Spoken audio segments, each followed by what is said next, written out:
Hello friends, स्वागत है आपके अपने चैनल SK9210 8 चैनल पर। यदि आप बिहार पुलिस भर्ती परीक्षा 2023 बैच की यदि आप तैयारी करना चाहते हैं तो आप बिल्कुल सही जगह पर आ चुके हैं। और यह क्लास डेली यानी कि 6 बजे शाम में, ठीक है, यह क्लास डेली 6 बजे शाम में यानी कि GK GS के लिए प्रैक्टिस सेट चलाया जाता है, ठीक है। और इसमें कि टोटल प्रश्न की संख्या होता है ये 35 होता है, ठीक है, 35 प्रश्नों की संख्या होता है। और ये आज का प्रैक्टिस सेट नंबर है ये 8 होने वाला है। इससे पहले 7 प्रैक्टिस सेट हो चुका है। यदि वो वाला प्रैक्टिस सेट नहीं देखे हैं तो वीडियो के डिस्क्रिप्शन में टेलीग्राम का लिंक दिया गया है, वहाँ से आप जुड़कर पिछले सब वीडियो को देख सकते हैं, ठीक है। और यह प्रश्न VVI यानी कि क्वेश्चन कि करवाया जाता है, ठीक है, VVI प्रश्न। और जिसमें कि GK GS का फुल्ली तैयार यानी कि 2023 बैच के लिए यानी कि डेली शाम में 6 बजे क्लास करवाया जाता है। यदि आप चाहते हैं कि बिना सेटिंग का ही 80% मार्क्स लाना तो आप डेली शाम में 6 बजे जुड़िए और क्लास लगाइए, ठीक है।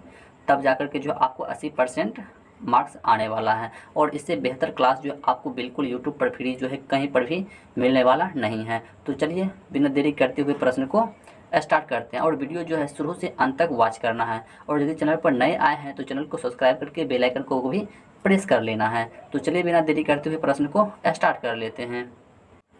तो पहला प्रश्न है हमारा कि निम्नलिखित में से कौन वैकल्पिक ऊर्जा का सबसे बड़ा संग्रहागार है। निम्नलिखित में से कौन वैकल्पिक ऊर्जा का सबसे बड़ा संग्रहागार है, बताइए। तो वो सबसे बड़ा संग्रहागार की हम बात करें तो ये सौर ऊर्जा हो जाएगा, ये सौर ऊर्जा हो जाएगा। यानी कि ऑप्शन नंबर ए बिल्कुल सही आंसर है कि सौर ऊर्जा। चलिए नेक्स्ट प्रश्न बताना है कि बिजली की खपत की बिल किसके मापन पर आधारित होता है। बिजली की खपत का बिल होता है ये किसके मापन पर आधारित होता है। देखो यह है ना, कहने का मतलब वाट पर निर्धारित होता है। किस पर निर्धारित होता है, ये वाट पर निर्धारित होता है। यानी कि ऑप्शन नंबर ए बिल्कुल सही आंसर है कि वाट हो जाएगा, ठीक है, वाट। ऑप्शन नंबर ए हो जाएगा, क्या हो जाएगा, केवल एक, क्या हो जाएगा, ये केवल एक हो जाएगा। चलिए नेक्स्ट प्रश्न है कि हास्य गैस ये क्या है। हास्य गैस इसमें से क्या है। हास्य गैस इनमें से क्या है। देखो हास्य गैस की हम बात करें तो हास्य गैस यानी कि नाइट्रस ऑक्साइड होता है ये हास्य गैस कहलाता है। क्या कहलाता है, हास्य गैस नाइट्रस ऑक्साइड कहलाता है। यानी कि ऑप्शन नंबर डी बिल्कुल सही है।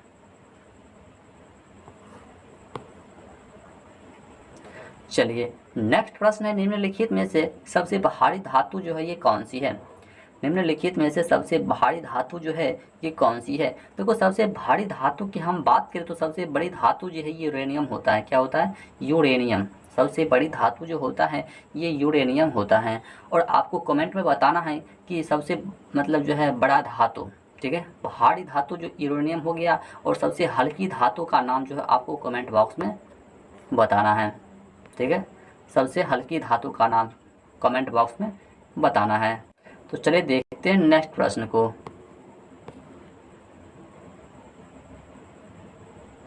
चलिए अगला प्रश्न है कि जल की अस्थायी कठोरता का कारण क्या है। जल की अस्थायी कठोरता का कारण ये क्या है। देखो कैल्शियम तथा मैग्नीशियम के क्लोराइड और सल्फेट है। यानी कि ऑप्शन नंबर बी बिल्कुल सही है, कैल्शियम तथा मैग्नीशियम के क्लोराइड और सल्फेट। चलिए अगला प्रश्न बताना है 6 नंबर की सर्वदायी, क्या है, सर्वदायी रक्तदाता का रक्त ग्रुप होता है। देखो ये है ऑप्शन नंबर सी हो जाएगा, क्या हो जाएगा, ऑप्शन नंबर सी हो जाएगा। यानी कि ओ ग्रुप हो जाएगा, क्या हो जाएगा, ओ ग्रुप। देखो रक्त ये 4 ग्रुप होता है।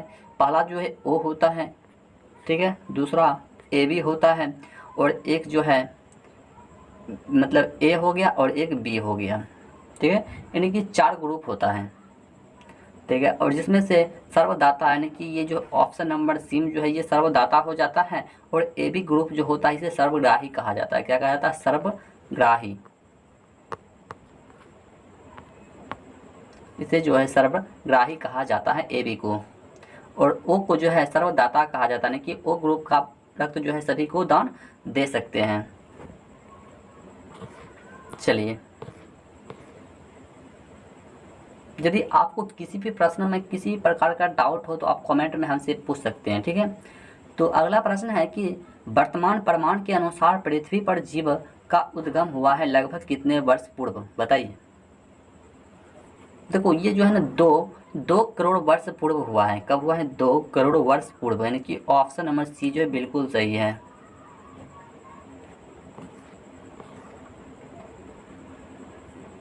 चलिए अगला प्रश्न है कि सबसे लंबा जीवित वृक्ष जो है ये क्या है? सबसे लंबा जीवित वृक्ष जो है ये कौन सा है? सबसे लंबा जीवित वृक्ष जो है ये कौन सा है? देखो ये सिकुआ होता है। क्या होता है? ये सिकुआ, यानी कि ऑप्शन नंबर बी जो है बिल्कुल सही है, सिकुआ।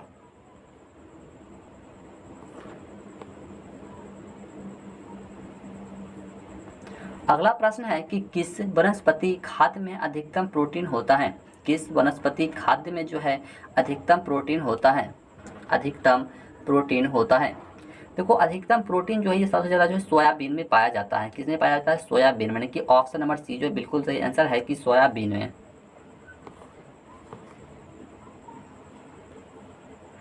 चलिए अगला प्रश्न है कि मृदा अपवर्तन रोका जा सकता है, यानी कि मृदा अपवर्तन जो है कि किसके द्वारा रोका जा सकता है? देखो मृदा अपवर्तन यानी कि वन रोपण के द्वारा जो है इसे रोका जा सकता है, यानी कि ऑप्शन नंबर सी जो है बिल्कुल सही आंसर है कि वन रोपण के द्वारा जो है मृदा अपवर्तन को रोका जा सकता है।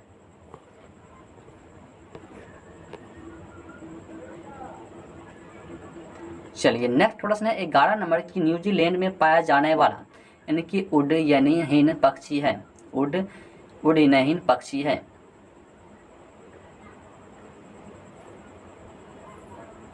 देखो ये कौवा होता है। क्या होता है? ये कौवा, यानी कि कौवा, यानी कि ऑप्शन नंबर सी जो है बिल्कुल सही आंसर है, कौवा। चलिए अगला प्रश्न है कि समुद्र नीला प्रतीत होता है। देखो समुद्र नीला प्रतीत क्यों होता है? देखो समुद्र नीला प्रतीत होने का सबसे बड़ा कारण जो होता है ये प्रकीर्णन होता है, यानी कि ऑप्शन नंबर बी जो है बिल्कुल सही है, ठीक है। कि प्रकाश के परावर्तन तथा जल के कणों द्वारा प्रकाश के प्रकीर्णन के कारण जो कि समुद्र क्या होता है? नीला प्रतीत होता है। आकाश भी नीला प्रतीत होता है ये प्रकीर्णन के ही कारण।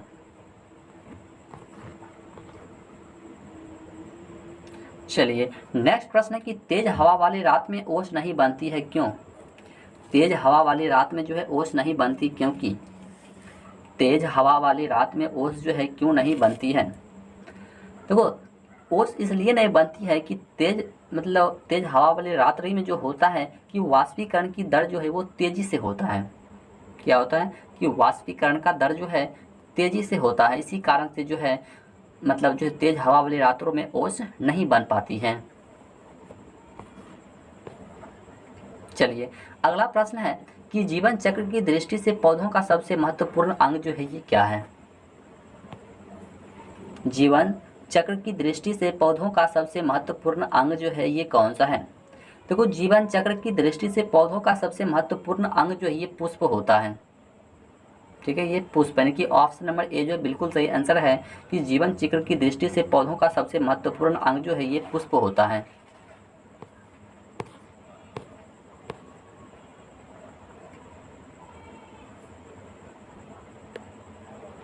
चलिए अगला प्रश्न जो कि 15 नंबर में प्रश्न है कि आर्कियोप्टेरिक्स है, यानी कि आर्कियोप्टेरिक्स जो है ये क्या है? देखो यह जो है ना एक प्रकार का, यानी कि जुरेसिक युग का सर्व पुरातन पक्षी होता है। क्या होता है? कि जुरेसिक युग का सर्व पुरातन पक्षी होता है, यानी कि ऑप्शन नंबर ए जो है बिल्कुल सही है।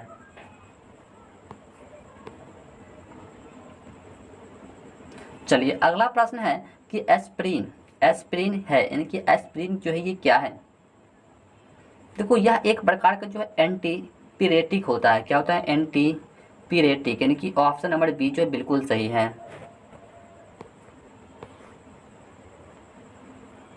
चलिए अगला प्रश्न है कि अपमार्जक जो है ये क्या है? अपमार्जक जो है क्या है?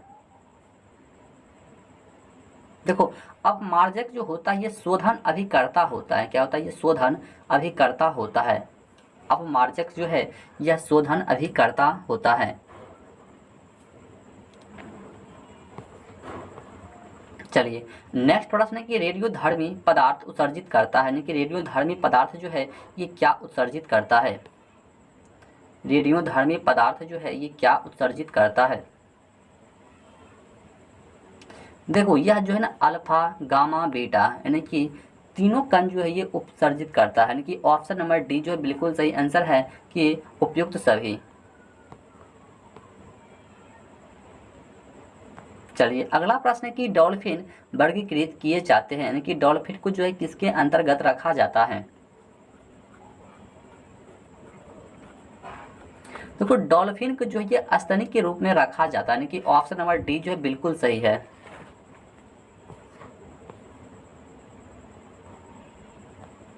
चलिए अगला प्रश्न है कि जब हम बकरी या भेड़ का मांस खाते हैं तब हम कौन सी मतलब उपभोक्ता हैं? जब हम बकरी या भेड़ का मांस खाते हैं तब हम जो है ये द्वितीयक उपभोक्ता है। क्या है? द्वितीयक उपभोक्ता, यानी कि ऑप्शन नंबर बी जो है बिल्कुल सही आंसर है कि द्वितीयक उपभोक्ता।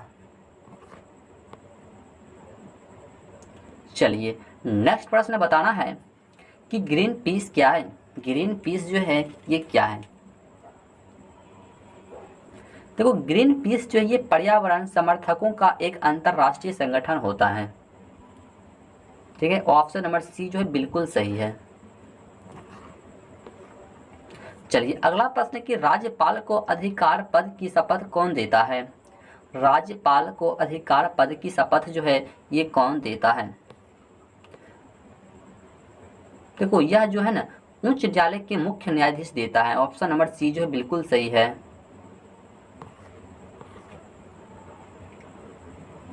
चलिए नेक्स्ट प्रश्न है कि साप्टा का पूर्ण रूप जो है ये क्या है? साप्टा का पूर्ण रूप क्या है?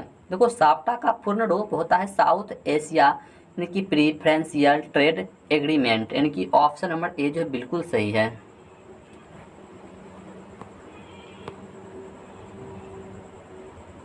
चलिए नेक्स्ट प्रश्न है कि हड़प्पा में मिट्टी के बर्तनों पर सामान्यतः किस रंग का उपयोग हुआ था? हड़प्पा में मिट्टी के बर्तनों पर सामान्यतः किस रंग का उपयोग हुआ था? देखो मिट्टी के बर्तनों पर जो ये लाल रंग का उपयोग हुआ था, यानी कि ऑप्शन नंबर ए जो बिल्कुल सही आंसर है कि लाल रंग का।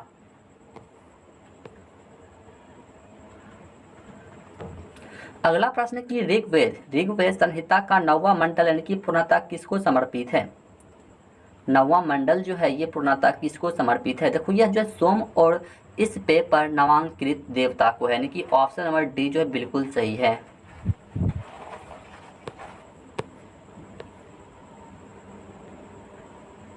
चलिए नेक्स्ट प्रश्न है कि धर्मशास्त्रों में भू राजस्व की दर जो है ये क्या है? धर्मशास्त्रों में भू राजस्व की दर जो है ये क्या है? देखो भू राजस्व की दर जो होता है यानी कि 1/6 होता है। कितना होता है? 1/6 होता है, यानी कि ऑप्शन नंबर सी जो है बिल्कुल सही है, 1/6 भाग।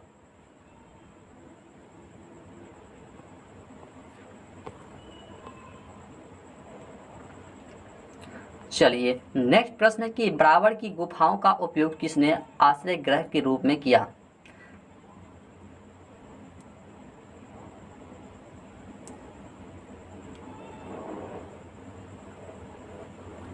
देखो ये आजीविकों ने किया है। किसने किया है? आजीविकों ने किया है, यानी कि ऑप्शन नंबर ए जो है बिल्कुल सही आंसर है कि आजीविकों ने किया है। चलिए अगला प्रश्न है कि निम्नलिखित में से कौन सबसे पूर्वकालिक जैन ग्रंथ कहलाता है? निम्नलिखित में से कौन जो है सबसे पूर्वकालिक जैन ग्रंथ कहलाता है? देखो ये 12 उपमांग क्या कहते हैं 14 पूर्व कहलाता है। क्या कहलाता है? ये 14 पूर्व कहलाता है, यानी कि ऑप्शन नंबर सी जो है बिल्कुल सही आंसर है कि 14 पूर्व जो है ये कहलाता है। अगला प्रश्न है कि नगरों का क्रमिक पतन किस काल की एक महत्वपूर्ण विशेषता थी? नगरों का क्रमिक पतन किस काल की एक महत्वपूर्ण विशेषता थी? देखो यह गुप्त काल की एक महत्वपूर्ण विशेषता थी, यानी कि ऑप्शन नंबर ए जो है बिल्कुल सही आंसर है कि गुप्त काल की एक विशेषता थी।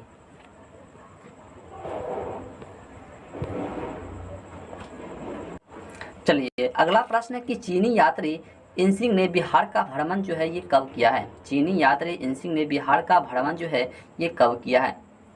देखो यह जो 673 ईसा पूर्व किया है, ठीक है, यानी कि ऑप्शन नंबर सी में जो है 673 ईसा पूर्व होना चाहिए था, ठीक है। तो यहाँ पर जो है थोड़ा मिस्टेक हो चुका है, यानी कि 673 ईसा पूर्व जो है किया है, यानी कि ऑप्शन नंबर सी जो है बिल्कुल सही है। चलिए अगला प्रश्न बताना है कि निम्नलिखित में से कौन भूमि उत्पाद पर लगने वाले कर को इंगित करता है?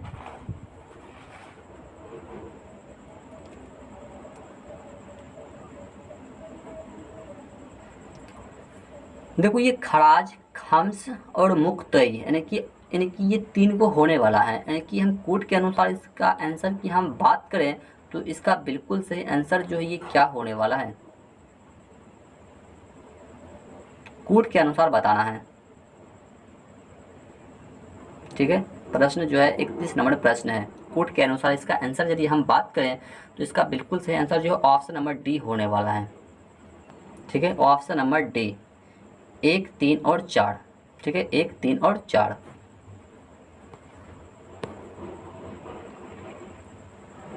चलिए अगला प्रश्न है कि विजयनगर के उस पहले शासक की पहचान कीजिए जिसने बहमनियों से गोवा छीना, बहमनियों से गोवा को छीना है।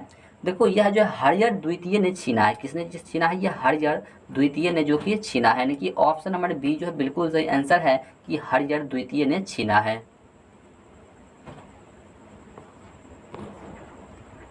अगला प्रश्न है कि बिहार के सुप्रसिद्ध संत सफुद्दीन मनेरी का संबंध सूफियों के किस संप्रदाय से था? किस संप्रदाय से था? देखो यह फिरदौसी से था, किससे था? फिरदौसी से, यानी कि ऑप्शन नंबर सी जो है बिल्कुल सही आंसर है, फिरदौसी। चलिए अगला प्रश्न जो कि फिर कोर्ट में आया हुआ है कि मध्यकाल में बिहार शरीफ का नगर महत्वपूर्ण रहा। देखो यह जो है हम बात करें तो किस किस में रहा है तो ये बताना है, तो इसका बिल्कुल सही आंसर जो है हम बात करें तो इसका बिल्कुल सही आंसर ऑप्शन नंबर डी यानी कि 2 और 4 होने वाला है, ठीक है, 2 और 4 यानी कि विद्या केंद्र के रूप में और एक धार्मिक केंद्र के रूप में, ठीक है। मध्यकाल में बिहार शरीफ का नगर जो महत्वपूर्ण था विद्या केंद्र और धार्मिक केंद्र के रूप में, यानी कि ऑप्शन नंबर डी जो है बिल्कुल सही है। चलिए अगला प्रश्न है 35 नंबर की निम्नलिखित अंग्रेजों में किसे जहांगीर ने खान की उपाधि से सम्मानित किया था?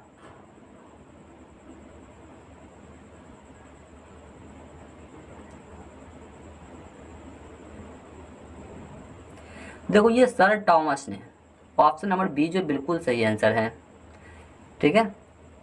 जहांगीर ने जो है खान की उपाधि से सम्मानित किया था, ये सर टॉमस को किया था। चलिए अगला प्रश्न जो कि लास्ट प्रश्न है जिसका आंसर जो आपको कमेंट बॉक्स में देना है कि उस क्षेत्र की पहचान कीजिए जहां से यूरोप वासियों को सर्वोत्तम सोडा और अफीम प्राप्त हुआ था। उस क्षेत्र की पहचान करना है जहां से यूरोप वासियों को सर्वोत्तम सोडा और अफीम प्राप्त हुआ था, जिसका आंसर जो आपको कमेंट बॉक्स में देना है, जहाँ भी से दे लेकिन दे, और जो हो सकता है आप गूगल से सर्च कर लीजिए या बुक से खोज लीजिए, जहाँ भी से दे, लेकिन इसका आंसर जो आपको कमेंट बॉक्स में देना अनिवार्य है, ठीक है। तो यदि वीडियो अच्छा लगा हो तो दोस्तों को साथ ज़्यादा से ज़्यादा शेयर करें। तो चलिए फिर से मिलते हैं नेक्स्ट वीडियो में, तब तक के लिए जय हिंद जय भारत।